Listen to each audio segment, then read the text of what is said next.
नमस्कार, स्वागत है आपका। आप देख रहे हैं अपना बिहार। मैं हूं आपके साथ सुमित झा। दिल्ली में बीजेपी की बैठक के बाद बिहार बीजेपी प्रभारी भूपेंद्र यादव ने बड़ा ऐलान किया है। उन्होंने कहा कि बिहार में बीजेपी, जेडीयू और एलजेपी एक साथ चुनाव लड़ेंगे। भूपेंद्र यादव ने यह भी कहा कि सीट शेयरिंग पर सब कुछ 2 दिन में तय कर लिया जाएगा। इसके लिए कई नेताओं को जिम्मेदारी दी गई है, जो पार्टी नेतृत्व को अपनी रिपोर्ट सौंपेंगे। बिहार बीजेपी चुनाव प्रभारी देवेंद्र फडणवीस ने कहा कि गठबंधन केंद्र और बिहार सरकार के काम के आधार पर चुनाव में उतरेगा। तो बिहार बीजेपी अध्यक्ष डॉक्टर संजय जायसवाल ने भी दोहराया कि सब साथ मिलकर चुनाव लड़ेंगे।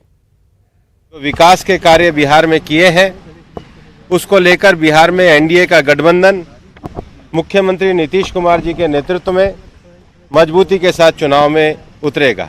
इस बातचीत की पूरी प्रक्रिया को पूरा करेंगे और बिहार में भारतीय जनता पार्टी, जदयू और लोजपा तीनों पार्टियां मिलकर के इस चुनाव को लड़ेंगे। उसके साथ ही जदयू के साथ जो उनके सहयोगी भी आए हैं, जितिन राम मांझी जी, उनकी पार्टी भी जदयू के साथ है और हम बिहार में पुनः एक बार एनडीए गठबंधन के साथ 3/4 बहुमत से चुनाव को विजय प्राप्त करेंगे।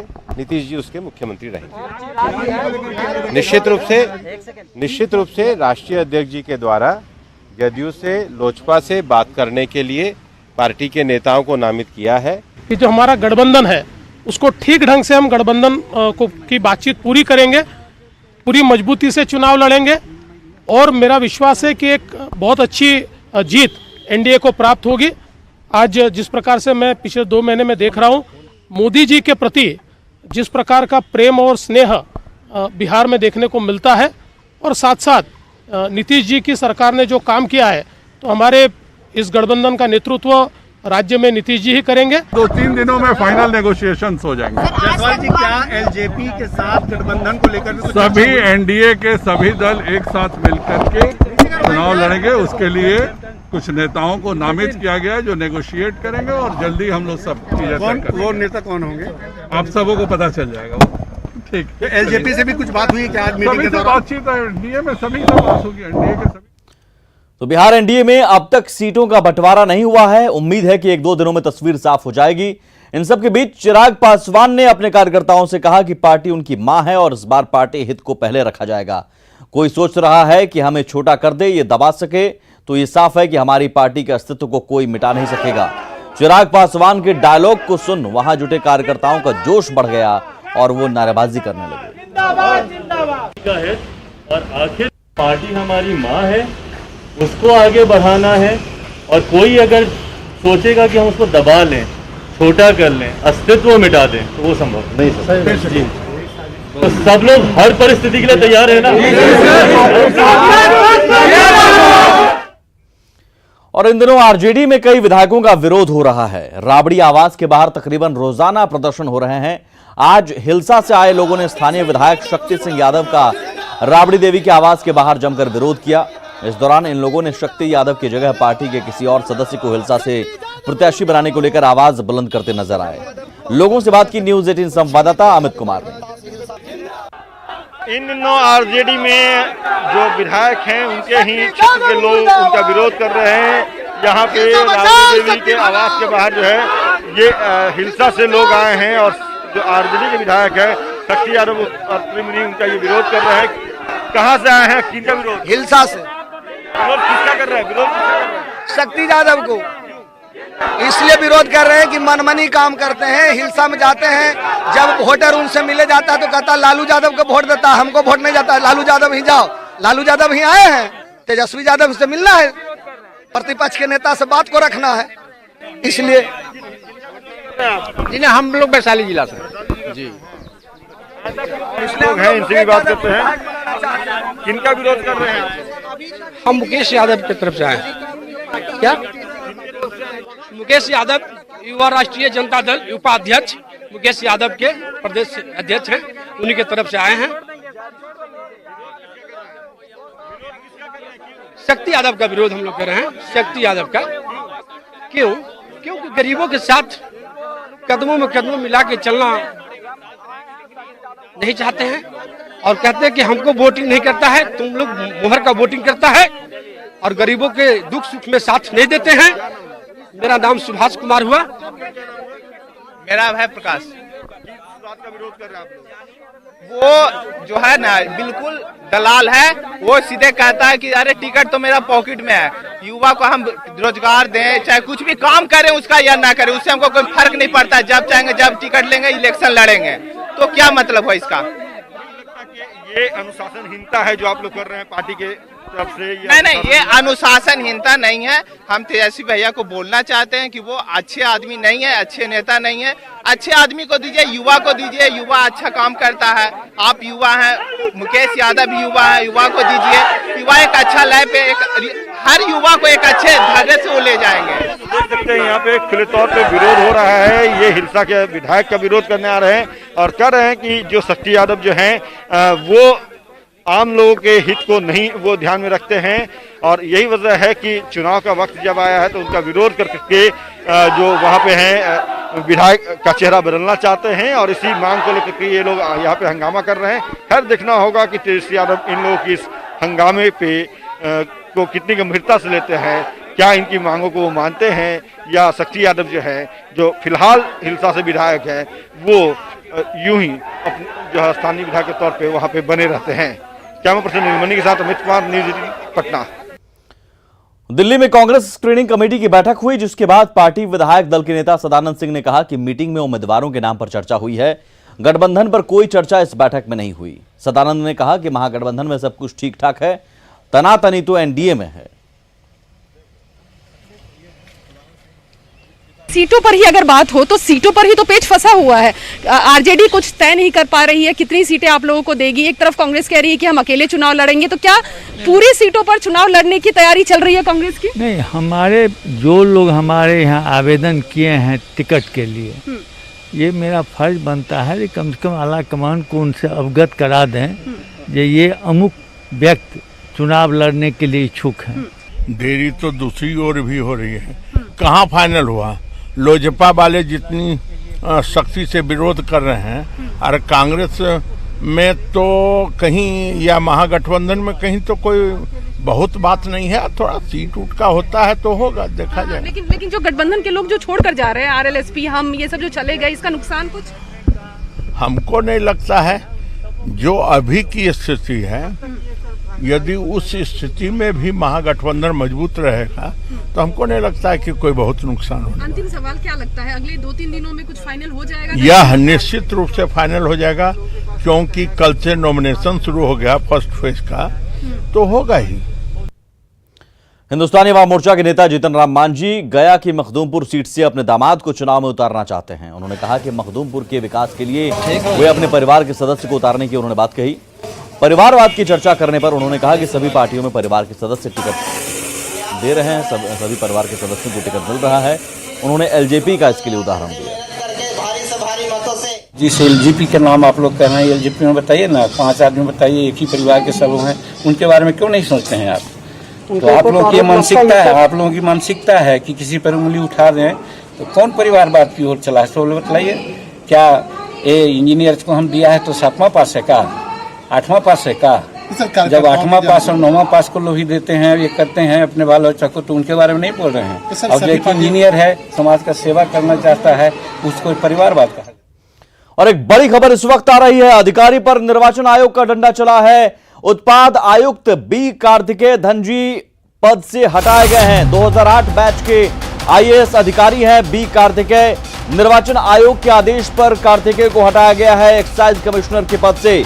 यह कहा जा रहा है कि उन्होंने प्रभावी एक्शन प्लान नहीं पेश किया, इसलिए उन्हें इस पद से हटाया गया है। आरजेडी को सीपीआई-एमएल ने तेवर दिखाया है। बात नहीं बनने पर 30 सीटों की लिस्ट जारी की है। हमने 20 सीटें अंतिम रूप से मांगी थी, ये सीपीआई-एमएल ने कहा है। तालमेल की संभावना बचती है तो सोचा जाएगा। तरारी, अगियाओं, जगदीशपुर, संदेश, आरा का नाम, दरौली, जीरादेई, रघुनाथपुर, बलरामपुर, पालीगंज, मसौढ़ी, फुलवारी और काराकाट में उम्मीदवार की सूची जारी कर दी है सीपीआई-एमएल ने। जो वामपंथी दलों के साथ आरजेडी के गठबंधन बनने की बात हो रही थी, वो भी अब नहीं दिख रहा है।